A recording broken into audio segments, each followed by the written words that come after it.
견고한 평화의 한반도로 또 한 걸음, 핵 없는 한반도로 또 한 걸음 성큼 다가선 느낌입니다. 2007년 당시 노무현 대통령과 북한 김정일 국방위원장이 평양 정상회담을 갖고 채택했던 14선언의 기념행사를 남북이 처음으로 공동 개최하기로 하고, 오늘 드디어 남한의 대규모 민관 방북단이 14선언 11주년 민족통일대회에 참가하기 위해 평양으로 출발하는데요.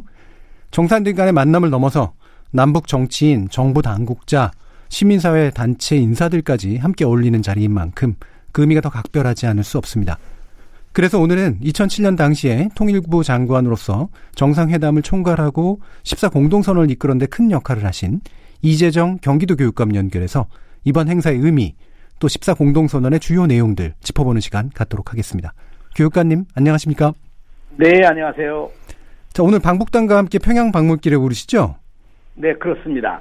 자, 이게 14가 남북공동선언이 이제 11주년 벌써 되는 날인데, 당시에 뭐 이 선언을 이끌어내신 핵심 주역으로서 감회가 남다르실 것 같아요. 어떠신가요? 우선 11년 전 14정상선언에 서명하셨던 두 분, 우리 노무현 대통령과 김정일 위원장은 이제 세상에 계시지 않잖아요. 그렇죠. 네, 이게 우선 참 11년이 지났는데 두 분은 안 계시고, 그동안 11년 동안 14선언은 그야말로 어둠 속에 갇혀 있었고, 뭐 그런 생각을 해보면 이제 평양에서 11주년 기념행사 한다는 것이 뭔가 새로운 시작 같은 그런 느낌이 듭니다. 예. 정말 그거를 체결한 두 분은 안 계시지만 그래도 그 유산을 가지고 뭔가 새로운 시작을 하는 그런 느낌이 참 여러 가지로 남다른데, 뭐 특히나 이제 평화 무드가 무르익고 있어서 그 지난 11년간의 어떤 잃어버림 느낌, 상실감 이런 것들이 다시 좀 복구되는 그런 느낌 같은 게 있을 것 같은데요. 그 의미 어떻게 보시나요? 그렇습니다. 그동안에 이제 지난 11년 동안 사실 서울에서 또 지역에서 그 14정상선언에 대한 기념식은 쭉 해왔었어요. 예. 그러나 남북이 함께하는 건 이제 처음이죠. 예. 우리 문재인 대통령이 4.27 선언을 하고, 그리고 지난번 9.19 평양 선언을 하면서 이제 이 기념식을 갖게 됐는데요. 단순한 기념식이 아니라 아시는 바와 같이 14정상선언의 기본적인 내용들이 4.27 선언과 평양 선언에 이렇게 녹아있기 때문에 저희는 이 14선언과 이 두 선언이 계속되는, 하나의 계승되는 관계라고 그렇게 봐서 참으로 마음 정말 보람 있는 생각을 가집니다. 예. 이번이 몇 년 만에 방북이신 거죠? 저는 뭐 11년 만입니다. 11년 딱 11년 만이신 거군요. 예. 그때 정상회담 때 방북한 이후로는 처음입니다. 예. 네. 그럼 이제 이번에 문재인 대통령 평양 정상회담 지켜보시면서 이 여러모로 좀 달라진 평양 보셨을 텐데요. 어떠시던가요?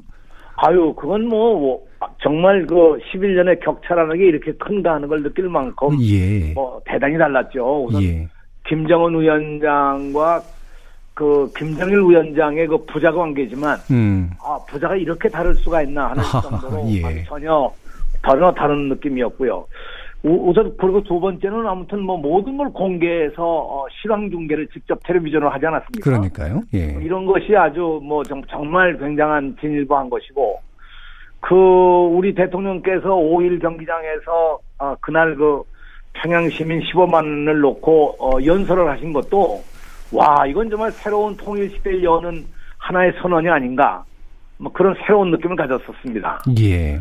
근데 11년 전 생각해 보면 같은 장소에서 역시 아리랑 축전을 봤는데, 그때는 김정일 위원장이 참석을 못했었고요. 예. 우리 대통령이 무슨 뭐 선언문을 할 정도도 아니었고, 결국 저는 이런 것이 지난 11년간은 어떻든 어려움 속에 지나왔지만 이제 봄에 눈 녹듯이 문재인 대통령께서 김정은 위원장과의 회담을 통해서 이렇게 새로운 역사를 만들어냈다는 것이 정말 역사라는 게 때가 있구나, 이런 생각이 들어갑니다. 예, 역사라는 게 때가 있구나, 이런 말씀이 아주 인상적인데요. 네. 그럼 14 남북 공동선의 내용과 의미를 이제 좀 구체적으로 짚어보려고 하는데, 말씀하셨지만 사실은 이 14 남북 공동선언이라는 게 지금 현재 진행되고 있는 것과 전혀 무관한 관계가 아닌 상태고요.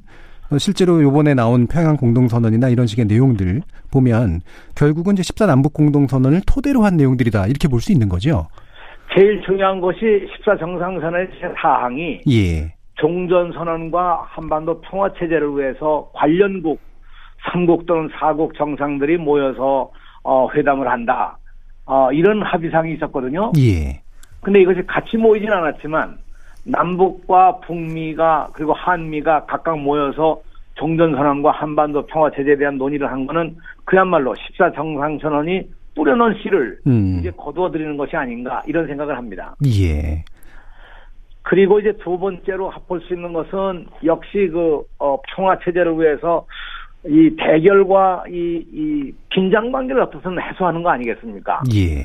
그래서 이번에 휴전선과 서해, 동해에 각각 완충 지역을 만든다는 것, 다시 말하면 비무장지대를 만들고 서로 무력 충돌을 막아 나간다는 것, 이 정신은 역시 14정상선언 때 서해 평화협력 특별지대를 만들고 하는 그런 정신과 일맥상통해서 이제 이런 것이 다 진일보에서 하나의 결실을 맺는다 이런 생각이 듭니다. 예. 11년 전이지만 사실은 그 토대는 충분히 닦았던 거고 그 11년의 기간 동안 비록 얼어 있었지만 급속히 녹으면서 뭔가 상황이 확실히 이제 변하고 있는 이제 그런 느낌 속에서 이 유산을 아마 잘 살려내야 될 것 같은데요. 특히나 보면 이번에 판문점 선언에서 남북 경협 관련된 얘기들이 나오는데 그게 14선에서 합의된 사업들을 적극 추진해 간다 이렇게 명시하고 있어요. 그 얘기는 뭐냐면 14선에서 이미 남북 경협에 관련된 되게 구체적인 대안들이 이미 형성돼 있었다는 그런 얘기잖아요. 그렇습니다. 그 당시에 이 해주 공업단지라든가 예. 동해 안변 공업단지라든가 이런 것이 조선산업이나 혹은 이런 여러 중화공업 분야까지도 발전을 시켜서 개성공단이 가지고 있는 경공업 분야보다도 한 걸음 더 발전시키자는 것과 개성공단을 2단계 개발을 해서 IT 분야라든가 이런 분야를 더 개발한다는 그런 합의 같은 것들이 이번 이 평양선언에서 구체적으로 적시되고 계승되는 건 참 반가운 일이라고 생각합니다. 예. 그러면 14 이제 선언이 실제로 6.15 선언의 실질적인 실행 방안을 이미 이제 담고 있었던 그런 상태인데도 사실은 이제 제대로 실행되지 못한 이유가 그냥 한반도 외부 상황 또는 북한의 핵무기 이런 식의 문제만으로 봐야 될까요? 네, 그런 이제 북한 내부의 문제도 있었겠지만요. 예. 역시 북한이 그동안 추구해 왔던 여러 가지 정책 가운데 하나가 이제 핵과 경제의 병진 정책이 아니었습니까? 그랬죠. 예. 핵 개발을 해서 자기네 국가 안위를 지켜나간다는 것과 경제 발전을 통해서 인민의 삶을 좀 더 향상시키겠다는 거였는데 이제 핵무기를 완성하면서 이 사람들이 핵무기 병진 정책을 포기하고 이제는 경제에 주력하겠다는 이런 변화가 역시 남북 관계를 새롭게 만든 하나의 계기였다고 보고요. 예. 이제 또 하나는 역시 미국과의 대화를 지금 이제 이렇게 우리 문재인 대통령이 중간 역할을 해서 어떤 북과 함께 미국과의 이 북미 대화가 최초로 열린 것. 이것은 정말 새로운 시대를 열어나가는 아주 결정적인 것이었다고 생각합니다. 예. 다시 말해서 이제 한반도 문제는 역시 남북 간의 이 결연한 이 연대도 중요하지만 주변 국가와의 유대와 이 협조가 절대적으로 필요하거든요. 예. 이제 그런 것이 14 때와는 전혀 다르게 지금은 많이 발전했고 새로운 국면을 맞이했다고 평가해야 되겠죠. 예. 그럼 이제 14 선언 당시와 지금이 가장 크게 달라진 점이 있다면 바로 이 뭔가 중재 과정을 통해서 외부 협력자들, 그러니까 국제적 협력들이 이끌어내는 데 성공한 이런 측면들을 지적해야 될까요? 그렇습니다. 그래서 이번에 유엔 총회에서 트럼프 대통령이 정말 미국 대통령으로는 처음으로 정말 북한의 김정은 위원장에게 감사의 뜻을 표하셨다. 예. 이런 건 정말 지난 70년 동안 볼 수 없었던 일 아니겠습니까? 그렇죠. 네, 바로 이런 변화가 우리 문재인 대통령과 김정은 위원장의 견고한 남북 대화를 통해서 만들어낸 결실이라고 저는 보고요. 결국 앞으로도 관건은 북미 대화라고 생각합니다. 예. 제2차 북미 정상회담이 곧 열릴 것 같은데요. 당장 아시는 바와 같이 폼페이오 국무장관이 이제 곧 평양을 방문하는 걸로 보도도 나왔는데, 그렇죠. 네, 이렇게 되면 이제 아마 이달 말이나 11월 초쯤에서는 글쎄 북미 정상회담이 열리지 않을까 이런 기대를 해봅니다. 예. 이게 참 지난 1년간에 굉장히 참 벅찬 일들이 이제 되게 있었는데 너무나 많은 이제 차이들이 있었잖아요. 이 교착 국면을 결국은 뚫은 것은 매번의 시기마다 사실은 문 대통령이 했던 중재 역할의 어떤 성공인 것 같은데 이 부분 어떻게 평가하시나요? 네, 노무현 대통령이 당시에 내걸었던 일종의 동북아에서의 어떤 균형자의 역할을 한다는 것도 그것이 뭐 힘의 균형이 아니라 사실은 대화의 균형이겠죠. 예. 그런 역할을 하게 된 것도 중요한 하나의 그 씨앗이었다고 생각하고요. 예.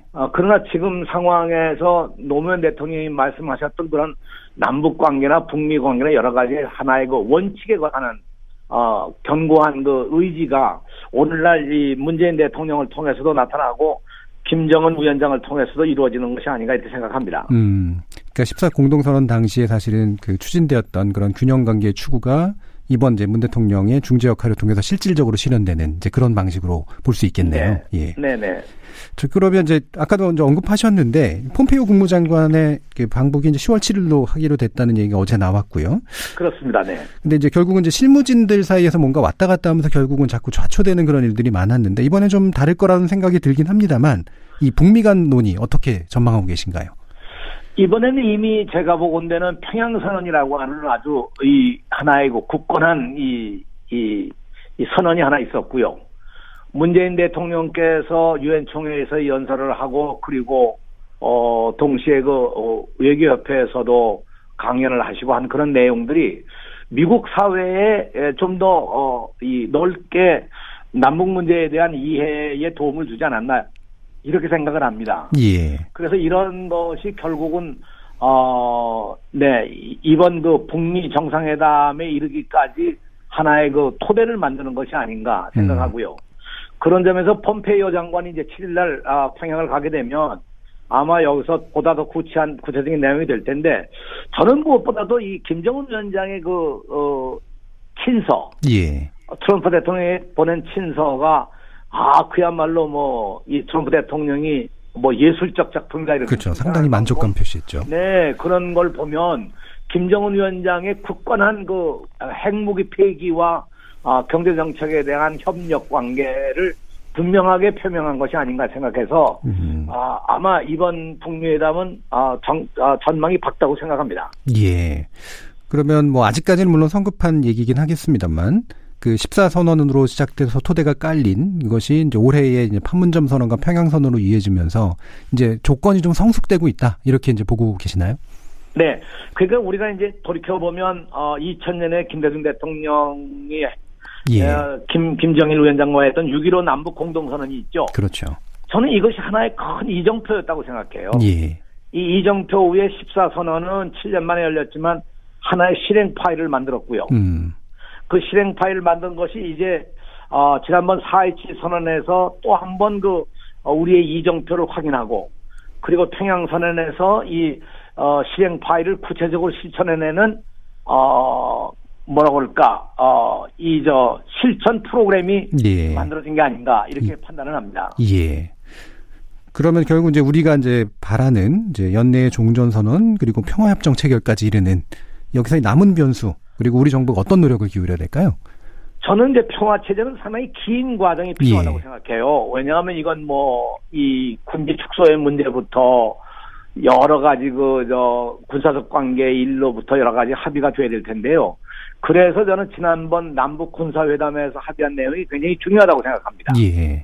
그런데 여기에 들어가기 위한 이 한반도 평화체제 논의에 들어가기 위한 입구가 저는 역시 종전선언이라고 생각합니다. 이 종전선언이 돼야 북측도 가령 핵무기를 폐기하는 일종의 북한 내부의 하나의 국내적 명분이 될 거고요. 예. 미국도 역시 북한에 대해서 이제 불가침을 하겠다는 아주 굳건한 입장을 국내외에 천명하는 것이 될 거고요. 그런 의미에서 저는 이 종전선언은 연내에 가능하면 이루어졌으면 좋겠다는 생각이고, 예. 여기에 따라서 핵무기 폐기가 쭉 되고, 그리고 마침내 앞으로 1, 2년 내에 한반도 평화체제에 대한 굳건한 것이 이루어지면 이 평화체제가 평화협정이 일종의 휴전협정을 대치시키는 그런 역할을 하게 되겠죠. 예. 자, 그럼 이제 마지막 질문인데요. 네네네. 이제 11년 만에 다시 이제 되새기게 된 이 14선언의 기본 정신 무엇일까요? 14선언의 기본 정신은 결국 평화를 만드는 것이었습니다. 예. 평화를 만들기 위해서 노무현 대통령께서 생각하신 것은 경제 협력을 통해서 이루어보자 하는 생각이셨고, 이번 이제 북한에서도 경제를 통해서 이제 남북 간의 발전을 더 도모해보자 이런 입장이니까 예. 어떤 의미에서 보면 노무현 대통령이 경제를 통해서 평화를 만들자는 그 정신이 이제 비로소 남북 간에 이루어지는 것이 아닌가. 이것이 생각이 들어가고요. 두 번째 무엇보다 달라진 건 역시 미국과의 관계를 잘 이루어가면서 이번에 남북미가 함께 이 공조를 해나가는 외교적 관계 이것이 과거와는 전혀 다른 것이라고 그렇게 생각을 합니다. 예, 알겠습니다. 자, 오늘 말씀 감사하고요. 잘 다녀오십시오. 네, 잘 다녀오겠습니다. 네, 안녕히 계십시오. 2007년 당시 통일부 장관으로 정상회담을 총괄했던 이재정 경기도 교육감이었습니다.